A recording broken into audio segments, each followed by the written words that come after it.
El Decret d'Administració Digital de la Generalitat de Catalunya crea una nova manera de prestar serveis públics de forma digital i innovadora i en defineix l'estructura organitzativa i jurídica necessària per desplegar un nou model d'administració digital que es fonamenta en 4 pilars bàsics: persones, dades, processos i tecnologia. Els serveis públics seran digitals, proactius i personalitzats. És l'administració qui es posarà en contacte amb els ciutadans per oferir-los allò que necessiten. Per fer-ho possible, es crea el registre de consentiments, mitjançant el qual els ciutadans podran saber on i com s'estan utilitzant les seves dades. El ciutadà decideix sobre la gestió de les seves dades. El nou model d'administració posa les persones en el centre de la seva actuació i incorpora la participació ciutadana com a element essencial.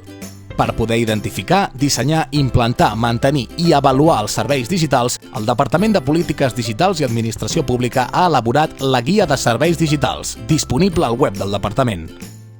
També ha desenvolupat un sistema de formularis web que permet fer els tràmits sense haver de descarregar cap document i ha creat, a més, l'àrea privada de tràmits, a la qual els ciutadans poden accedir, incorporar i consultar l'estat dels seus tràmits.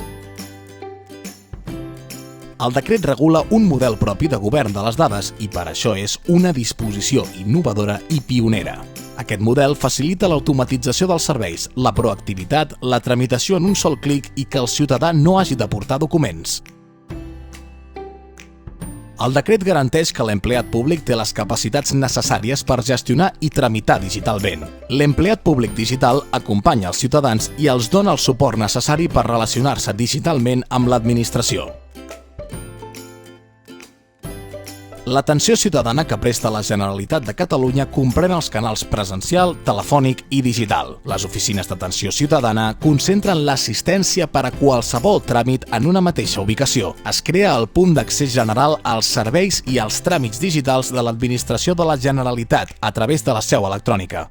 En definitiva, el decret adapta el funcionament de la Generalitat a les necessitats de la societat digital actual.